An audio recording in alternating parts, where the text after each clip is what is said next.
Hello बच्चों, let's see this question. The spouting can is something used to demonstrate the variation of pressure with the depth. When the corks are removed from the tubes in the sides of the can, water flow out with the speed that depends on the depth. In the certain can, the tube T1, T2, and T3 are set at equal distances A above the base of the can.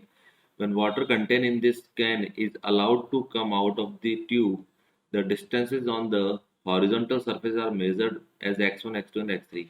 The speed of the efflux is। देखो question में हमारे पास में एक can है, can के side में हमने whole बना रखे हैं, हमको क्रॉक से बंद कर रखा है। फिर उन्होंने धीरे धीरे एक एक क्रॉक्स को ओपन किया है, तो उसकी वजह से वो कहाँ जाके मतलब जो लिक्विड है वो कहाँ पे गिरने का, वो अलग अलग distances x one x two x three दे रखी। जैसे कि ये वाला क्रॉक्स ओपन करेंगे तो यहाँ से जो लिक्विड है कुछ ऐसे आके यहाँ पे गिरेगा, तो ये डिस्टेंस उसकी कितनी दे रखी है एक्स वन के बराबर। ऐसे ही उसके लिए एक्स टू और एक्स थ्री दे रखा है। अब हमसे पूछा है कि इस वाले क्वेश्चन में, इस वाले डायग्राम के अंदर, जब यहाँ से क्रॉक को ओपन करते हैं तो यहाँ से जो लिक्विड बाहर आएगा तो उसकी स्पीड v कितनी होगी। तो यहाँ अपन सिंपली क्या करते हैं, एक पॉइंट ये डिसाइड करते हैं और एक पॉइंट ये डिसाइड करते हैं, दोनों पॉइंट के बीच में बर्नौली इक्वेशन अप्लाई करते हैं और इसको अपन रेफरेंस मान लेते हैं। तो बर्नौली इक्वेशन क्या हो जाएगा, बर्नौली इक्वेशन होगा P1 P plus rho g h, pressure head plus energy head, potential energy head plus kinetic energy head is equal to constant. ये आ जाएगा।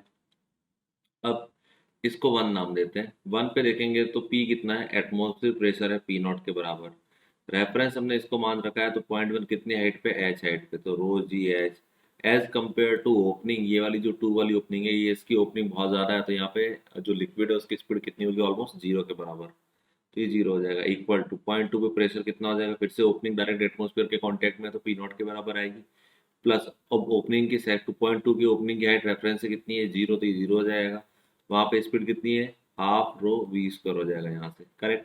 पी नॉट से पी नॉट कैंसिल हो जाएगा, तो हमारे पास बचेगा rho g h is equal to half rho v square. Rho से रो कैंसिल हो जाएगा यहाँ पे, so v is equal to √2 g h के बराबर आएगा। So final answer is B. Best of luck.